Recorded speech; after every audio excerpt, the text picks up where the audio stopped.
ইন্দ্রদেব বলছে, হে পূর্ণব্রহ্ম নারায়ণ, একমাত্র তুমি এই পারবে বাবা ভোলানাথের তাণ্ডব লীলা বন্ধ করতে। তুমি সুদর্শন চক্র ধরো, সেই সুদর্শন চক্র দিয়ে বাবা ভোলানাথের লিঙ্গ করো তুমি ছেদ।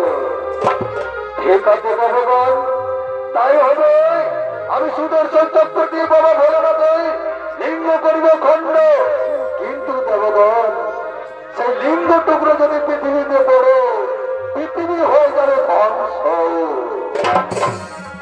সেই লিঙ্গ কে করিবে বহরহ?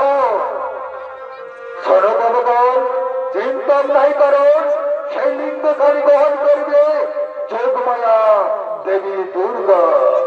এখন আমরা দেব সবাই যোগমায়া দেবী দুর্গার করবো স্মরণ। কথা